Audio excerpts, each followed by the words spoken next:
दिया कि ब्रह्मा जी के पास इतनी कला है, इतनी कला है ब्रह्मा जी के पास। वो सीता जी के रूप में इस संसार में प्रकट किए उन्होंने अपनी कलाकारी, अपनी निपुणता। कितनी सुंदर है, इसकी सुंदरता का तो वर्णन नहीं हो सकता। फिर भी गोस्वामी जी अपने ढंग से प्रयास किए हैं कि सुंदरता कहूं सुंदर करई, छवि ग्रह दीप शिखा जनु बरई। सीता जी की शोभा सुंदरता को भी सुंदर करने वाली है। वह ऐसी मालूम होती है मानो सुंदरता रूपी घर में दीपक की लौ जल रही हो। छवि ग्रह दीप शिखा जनु जरई, सुंदरता रूपी घर में छवि रूपी और लौ जल रही है, दीपक की लौ जल रही है। अब तक सुंदरता रूपी भवन में अंधेरा था, अब भवन मानो सीता जी की सुंदरता रूपी दीप शिखा को पा करके जगमगा उठा है। ऐसा राम जी अनुभव करें। सुंदरता कहूं सुंदर करई, छवि ग्रह दीप शिखा जनु बरई। सब उपमा कभी रहे झुठारी, के ही पट तरों विदेह कुमारी। अब गोस्वामी जी कह रहे हैं कि सारी उपमा अगर कोई कवि ने दी है सब बेकार, झूठ झूठ उपमा दे रहे हैं, क्योंकि विदेह कुमारी सीता जी की उपमा किसी से भी नहीं की जा सकती। कह पट तरों विदेह कुमारी, यानी सीता जी के साथ में किसकी उपमा करूं, नहीं हो सकती। 230वां दुआ बंधु बालकांड का। सिय शोभा ही वरन प्रभु आपन दशा विसार, बोले सुच मन अनुजसन बचन समय अनुहार। सीता जी की शोभा को देखते देखते और अपनी दिशा पर उन्होंने चिंतन किया, करे राम तू कहां पड़ गया, कभी स्त्रियों की तरफ तेरा मन नहीं गया, आज तू कहां। आपन दशा विचार, सिय शोभा ही वरण प्रभु आपन दशा विचार। सीता जी की शोभा का, सुंदरता का अपने हृदय में वर्णन करते हुए और अपनी दिशा का उन्होंने चिंतन किया, विचार किया। बोले सुच मन अनुजसन बचन समय अनुहार। श्री रामचंद्र जी पवित्र मन से अपने छोटे भाई लक्ष्मण से समयानुकूल वचन कहने लगे। उस समय पर जो कहना चाहिए, जो बोलना चाहिए था, वैसी बात राम जी ने भाई लक्ष्मण को कहना शुरू की। सीता जी की उस सुंदरता को देखकर, लक्ष्मण देखो कौन है ये, तात जनक तनया यह सोई, धनुष यज्ञ जेहि कारण होई। लक्ष्मण जी ये वही जनक की पुत्री हैं सीता, जिनके कारण ये धनुष यज्ञ हो रहा है। ये वही है, देख लो। तात जनक तनया यह सोई, धनुष यज्ञ जे कारण होई। पूजन गौरी सखी ले आई, करत प्रकाशु फिरे फूलवाई। ये गौरा पूजन करने के लिए, गौरी का पूजन करने के लिए आई हैं। सखियां इनको लेकर के आ गई हैं। देखो संपूर्ण फुलवारी में इनका ही प्रकाश है, यानी इनकी ही ऊर्जा दिखाई दे रही है। कितना तेज है, कितना इनका ओज है। पूजन गौर सखी ले आई, करत प्रकाश फिरे फुलवाई। इस फुलवारी में इन्हीं का प्रकाश हो रहा है। जासु बिलो की अलौकिक शोभा, सहज पुनीत मोर मनु क्षोभा। लक्ष्मण इनकी इस अलौकिक सुंदरता को देख करके स्वाभाविक से ही, स्वभाव से मेरा मन पवित्र है।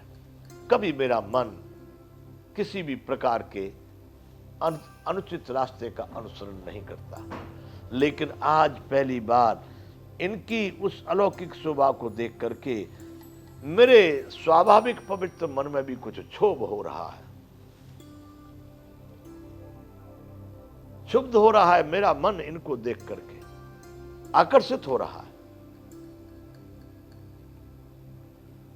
सो सब कारण जानो विधाता। लक्ष्मण वो तो सब कारण भगवान जाने क्यों मेरे मन में ऐसा क्यों हो रहा है। फर कहे सुबद अंग सुन भ्राता। इस क्षुब्ध के साथ मेरा मन में जो क्षोभ हो रहा उसके साथ मेरे शुभ अंग भी फड़क रहे हैं। जो अच्छे सगुन वाले शुभ अंग वो भी मेरे संकेत दे रहे हैं, कुछ शुभ संकेत दे रहे हैं लक्ष्मण। भगवान जाने ये सब क्या हो रहा है, लेकिन सुनो लक्ष्मण। रघुवंशीन कर सहज स्वभावु मन कुपंत पग धरे न काऊ। रघुवंशियों का तो सहज जन्मगत स्वभाव है कि उनका मन कभी भी कुमार्ग पर नहीं रखता पैर। हमारे कुल का स्वभाव है लक्ष्मण कि कभी भी अनुचित रास्ते पर कोई किसी का मन नहीं जाता। रघुवंशीन कर सहज स्वभावु मन कुपंत पग धरे न काऊ। रघुवंशियों का मन कभी भी कुपंत यानी खराब रास्ते पर एक पैर एक डग भी नहीं चलता। मोहे अतिशय प्रतीत मन केरी जेहि सपने पर नारि नहेरी। और लक्ष्मण मुझे तो अपने मन का अत्यंत ही विश्वास है कि जिसने जागृत की तो कौन कहे, स्वप्न में भी कभी पराई स्त्री पर नजर नहीं डाली है। जगने की बात जाने दो, सपने में भी कभी दूसरी स्त्री का चिंतन नहीं किया है लक्ष्मण। मेरा मन इतना मोहे अतिशय प्रतीत मन केरी, मुझे अपने मन की पूरा विश्वास है, पूरा भरोसा है। जे सपने ऊपर नारी नहेरी, जिसने कभी सपने में भी, जगते में तो छोड़ दो बात किसी स्त्री की तरफ को देखना, लेकिन सपने में भी जिसने कभी किसी स्त्री का चिंतन नहीं किया है। लक्ष्मण हम रघुवंशी हैं जिनके लहे न रिपुरन पीठी, नहीं पावे पर तिय मनु डीठी। रण में शत्रु जिनकी पीठ नहीं देख पाते, अर्थात जो लड़ाई के मैदान से कभी नहीं भागते, युद्ध में पहुंच गए तो पीठ नहीं दिखाएंगे, आर पार होगा। और पराई स्त्रियां जिनके मन और दृष्टि को नहीं खींच पाती, कभी भी वो आकर्षित नहीं कर सकती कि हम किसी स्त्रियों की तरफ देखने लगे, उनकी तरफ हमारा कोई प्रेम हो जाए, ऐसा संभव नहीं है। ये हम रघुवंशी हैं लक्ष्मण। जिनके लहन रिपु रन पीठी, नहीं पावे पर तिय मन डीठी। शत्रु कभी जिनकी पीठ नहीं देखते, पराई स्त्रियां जिनके मन को या दृष्टि को अपनी तरफ नहीं खींच पाती। मंगन लहन जिनके नाही, ते नरवर थोड़े जग माही। लक्ष्मण जिनके यहां से मांगने वाले कभी ना शब्द नहीं सुनते, जो भी है फूल फूल की पाकड़ी वो लेके ही जाते हैं, जहां से कभी ना नहीं होता है मांगने वाले को। भाई हमारे यहाँ क्या आगे, यहाँ पर नहीं, जाओ जाओ आगे आगे आगे बढ़ो, ऐसा नहीं होता। मंगन लहन जिनके नाई, ऐसे मनुष्य इस संसार में बहुत कम है, खाली हाथ नहीं लौटते मांगने वाले जहां से। ऐसे श्रेष्ठ पुरुष संसार में बहुत कम होते हैं लक्ष्मण। हम लोग उनमें से हैं कि हमारे यहां से कभी मांगने वाले को ना नहीं कहा जाता है। पराई स्त्रियां हमारी कभी दृष्टि को नहीं खींच सकती है, हमारा युद्ध में कभी पीठ नहीं देख सकते हो। ये मुझे अपने मन का पूरा भरोसा है। इधर राम जी लक्ष्मण जी से बात कर रहे हैं सीता जी को देखने के बाद। ये सीता जी वही है जनक की कन्या, जिनके कारण ये धनुष यज्ञ हो रहा है। 231वां दुआ बंधु ये बालकांड का। करत बत कही अनुजसन मनसीय रूप लुभान, मुख सरोज मकरंद छबे करय मधुप इव पान। राम जी छोटे भाई से बातें कर रहे हैं, अनेक प्रकार से अपने कुल की अपनी रीत की राम जी समझा रहे हैं। श्री राम जी छोटे भाई से बातें कर रहे, पर मन में सीता जी के रूप में लुभाया हुआ है।